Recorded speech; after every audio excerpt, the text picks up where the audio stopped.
Hi everybody, and welcome back to Lost Genre Reddit Stories. This post is from the subreddit Relationships, and it's by user Captain Gaspacho. I, 29 female, had a nightmare relationship with an older man, 45 male, in college. Now, I'm worried what to do when I run into him again. When I was 21, I dated a guy who was too old for me. Kevin was 37, an older student in my university program. I had just gotten out of a bad relationship and thought Kevin was great. Of course, it was red flags all over the place, but I was so naive back then that stupid me didn't question this. Kevin and I dated for 6 months. He quickly told me that he loved me and asked me, pretty aggressively, to move to his home city to be with him after graduation. Great, right? Still ignoring the red flags, except in my last semester I was diagnosed with cancer and my world kinda fell apart after that. The day I got my diagnosis, Kevin made out with another woman at a party in front of me, and I left the party in tears. He broke up with me that night by email, saying that we weren't a good fit anymore because of my impending medical emergency, that he was only with me because he took pity on me after the end of my previous abusive relationship, and by the way, all our friends thought I was annoying and no one liked me. I felt punched in the gut. My memories of that week are a blur. I had to drop out in the middle of the semester and get a medical leave of absence from the university. In the meantime, Kevin would follow me around campus demanding to know why I wouldn't talk to him and requesting that I forgive him. I remember looking at him like he was insane. "So you're apologizing for what you did?" I asked. "Of course not, I didn't do anything wrong," he answered. "But it's not fair that you're angry at me like this." I told him to go to hell and just focused on getting my paperwork squared away and moving back home for what became a lot of chemos. Honestly, this period of my life was an effing nightmare and I don't like thinking about it. I was diagnosed with depression, so I was seeing a psychiatrist while getting chemo. I lost most of my friends because I guess people didn't know how to deal with my illness. A few stuck by me, and those people are not only still my friends today, but now I even work with some of them. In the months after I left school, Kevin would badger me over text, saying he didn't know what happened between us and demanding again that I forgive him. I was in the middle of more chemo, so I told him I forgave him just so he'd leave me alone. As soon as I forgave him, he vanished and I never heard from him again. I blocked him on Facebook just to be sure he couldn't slink back. Later that year, between chemos, I ran into this strange woman at a university event off campus. I'd never met her before and had no idea who she was. A bunch of students and alumni were having dinner together and she's talking about her fiancé.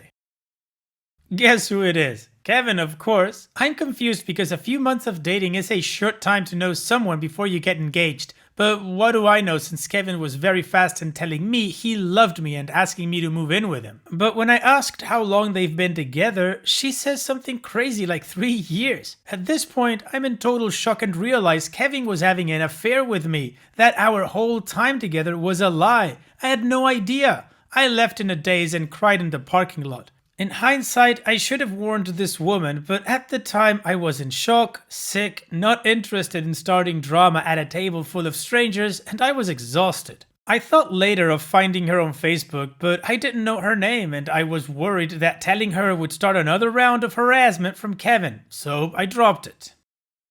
So the good news, I'm obviously still here and happily in remission. 2 years after leaving school, I finally felt human again and went back to finish my degree. By then, I was doing really good, made new friends, finished therapy, and started my career. Life is totally different now. I'm well known in my field and have been invited back to my university as a guest of honor. My professors want me to speak to the students and I'll have a chance to network with other visiting alumni who are a big deal in my industry. It's an amazing opportunity and I was looking forward to it. The only problem is, I saw Kevin's name on the guest list, and so is a woman sharing his last name who I assume is his now wife. When I saw it, my heart sank. The guest list is small, maybe 50 alumni, so we're bound to run into each other. I can't not go because this event is important and I already promised I'd be there. Plus, I don't want to avoid doing things out of fear of running into this a-hole from my past. How do I handle running into Kevin again? Do I treat him like a stranger? What if he tries hugging me like we're old friends? It's something he would do. I also have no clue if I should say something to his wife. I don't want to open this can of worms from my past. I'm losing sleep over this and don't know what to do. Well, OP, the first thing I'm going to say is congratulations to you in everything. First of all, regarding beating cancer, that is a big deal. So congratulations once again. And also a big congratulations for everything you've achieved career-wise. And regarding Kevin, I think you should treat him with the importance he actually has. He's barely an annoying little footnote in what is an amazing success story. I mean, let's quickly try to analyze Kevin's character. Hold on, my bad. He's got none. He's a self-centered cheater that doesn't deserve a second thought. And if he does go in for a hug, you don't let him. You step back or extend your arm and just stop it dead in its tracks. So, OP, I think you should just go and make it yours, get your power back, be there and receive the honor that they want to give you. It's awesome. You absolutely deserve it, and if you do not want to acknowledge Kevin, well, you don't have to. It's not like you're gonna look bad or anything, it doesn't really matter. So optics shouldn't even be a concern to you. And how do you guys think OP should deal with the situation? Let me know in the comment section, and now let's move on to the community comments to see what they said. In the Middle of Summer says, I'd treat him like a stranger. If he acknowledges you, keep a blank empty smile like you would give a total stranger who seems to think they know you. When he reminds you who he is, oh gosh, I didn't even recognize you, it's been so long. And then if he tries to initiate any conversation beyond that, you shut him down. Sorry, I really don't have the time to talk, as you turn and walk away. If he tries to initiate physical contact, you block it and say firmly, no. Do your best to keep other people around you at all times. Have a witness in case anything happens. But otherwise, pretend that he doesn't even exist. Either he was going through a very awkward time when you dated and he is a better person now, or he's still as bat crap crazy as ever. If he's better, he'll appreciate being treated like a stranger because he'll also be uncomfortable. If he's still crazy, you lower the risk of inviting, in his crazy brain, more contact from him. Plus, I think it's nice to give people like this a little bit of our relationship had so little impact on me that I have to be reminded of your existence. And OP responds, quote, if he's still crazy, you lower the risk of inviting in his crazy brain more contact from him. End quote. Good point. I blocked him on Facebook long ago, but just have to make sure I blocked his email address just now. I deleted his number long ago, so I can't block it as I don't even remember it anymore. Parachute Kitten says, you need to embrace this as your FU moment. He used you, lied, dumped you at the worst time of your life. Despite all of this, you are returning as the mother effing guest of honor. That is beyond awesome, seriously. He has so much more to lose by making a scene, so you could take the high road and just ignore him completely, or get a small jab in when you can. Oh, now I remember you. I was your side piece. I hope you enjoy the rest of the event. Revel in this. You kicked ass and took names when life was literally trying to take you out of the game. And that didn't happen. You handed life its ass and you are awesome for making that happen. Crimson says, I'm glad to hear you're in remission and rocking your field. At your event, surround yourself with as many colleagues and friends as you can. Having a network of allies and supportive faces will help you. Prepare yourself mentally for dealing with Kevin. You can be cordial and cool to him and his wife. Do not engage his wife more than you have to. Despite being an utterly vile, cheating predator who abandoned you when you were at your lowest, you still have to face him, but you don't have to spend time with him at this event. Instead, network, mingle, socialize with other alums. Concentrate on the other big guns in your field. You've got this. Alright, well, I think the community came through for OP, acknowledged and praised her for what she's achieved, which is still awesome, and also encouraged her to just never mind Kevin. Now, let's move on to the update to see how the event went.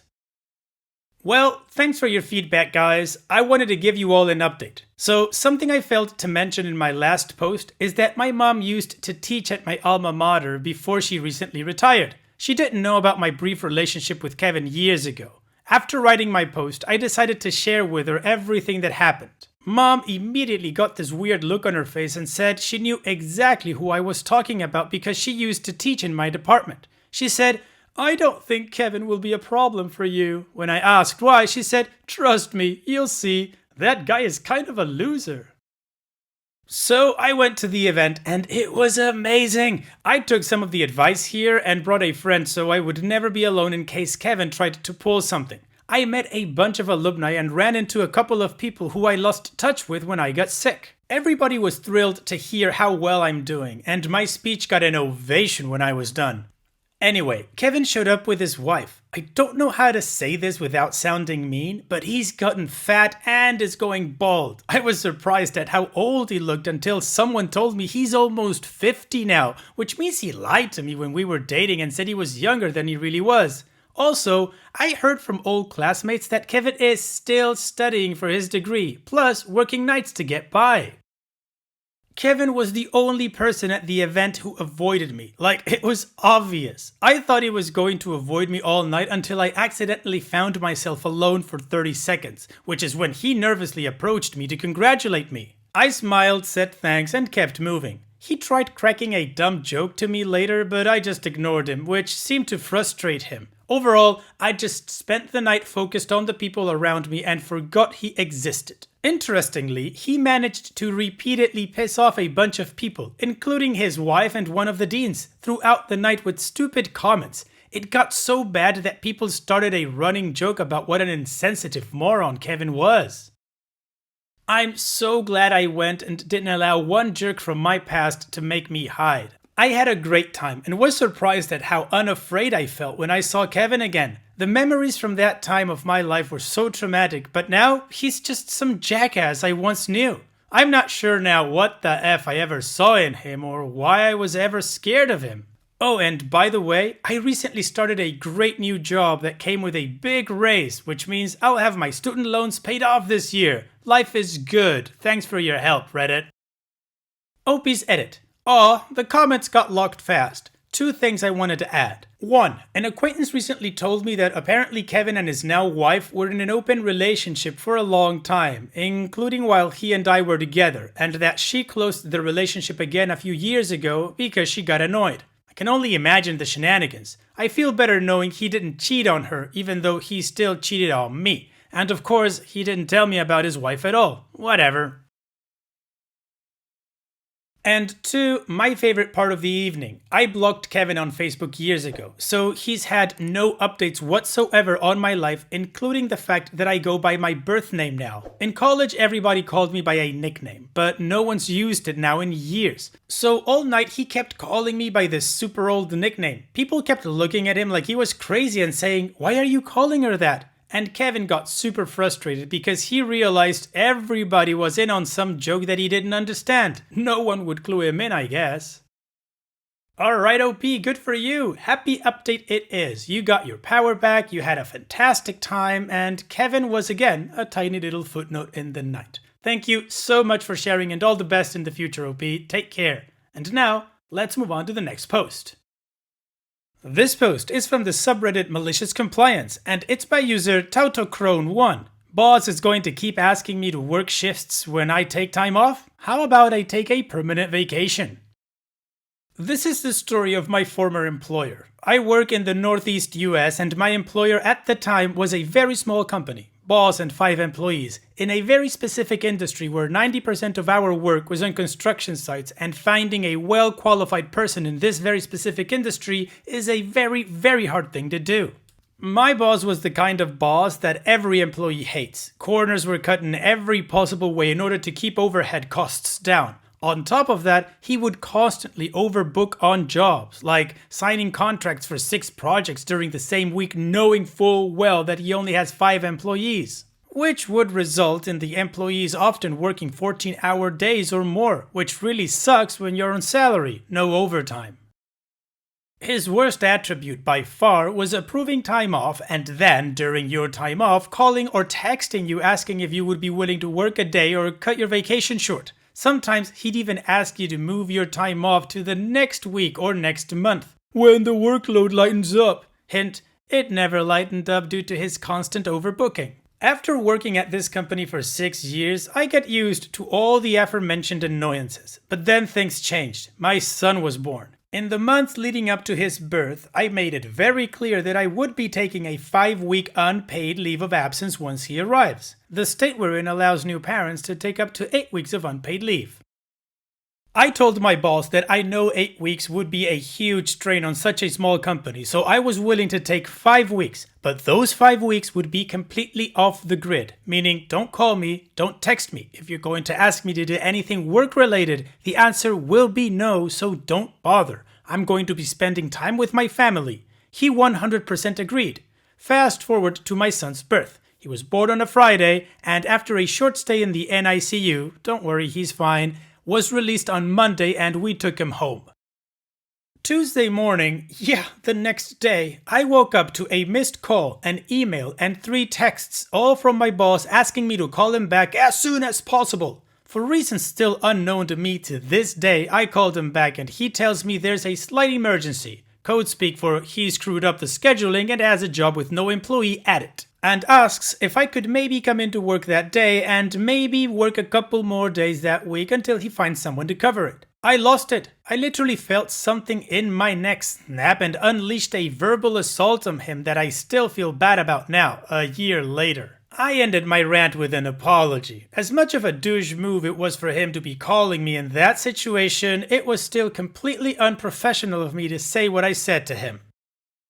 Obviously, he wasn't a big fan of what I said, and after a small rant of his own, he ended with the sentences that made this whole story possible. He said, "You've got a pretty good gig at this company that most people your age would be thankful for. I'd be impressed if you could find a better job in this field because I've been doing this for 30 years and I know how small this industry is. And trust me, good jobs like yours don't come along very often. Think about that." So we ended the call and I did what he said. I thought about it. After thinking about it for about 30 seconds, I got out of bed, sat down in front of my computer, and started looking at job postings. 5 weeks later, my time off came to an end, and on my first day back, I came to work, walked into my boss's office, and handed him a piece of paper. He says, "What's this?" And I respond, "I thought about what you said and how you'd be really impressed if I could find a better job than the one I have here. So I did." My boss reads over what I handed him, a job offer from a competitor for the exact same job I was performing, but at a 25% higher salary, an extra week of paid vacation compared to what I had, and a stipulation that company policy was that work hours are capped at 8 per day, meaning that once I hit 8 hours on a job, I pack up and leave until tomorrow. No exceptions. He goes, "Well then, can I have the day to crunch some numbers to come up with a counteroffer?" And I say, "No, don't bother. I just wanted you to see it because I know you wouldn't have believed me otherwise." Gave my 2-week notice and left for whatever job site I was on that day. That was a year ago and I could not be happier with my new job. I get to spend lots of time with my boy and that's the best job perk there is. For all you bosses and managers out there, don't F with your employees, especially the good ones. Treat them how you'd want to be treated. Most employees don't quit their jobs, they quit their bosses. Well, OP, congratulations, such a satisfying story. I get the feeling that your boss and YouTube are cut with the same pair of scissors. And as far as I'm concerned, you're absolutely right. A Gallup study shows that 7 out of 10 people quit their bosses and not their jobs. So good for you on proving him wrong and improving your life. Take care, OP, and thanks for sharing. And it's that time that we've reached the end of the video. I hope you enjoyed today's stories. I really did enjoy reading them to you. So if you did, then don't be shy and go ahead and give the video a like. And don't forget to subscribe or even share this video with people that you might think will enjoy my storytelling. Also, if you have the time, go down to the video description and check out all the links I have for you, from our Discord community to my channel merch. And finally, I'd like to say thank you for watching. It really means a lot to me that you enjoy my videos. And having said all that, I'll see you guys in the next video.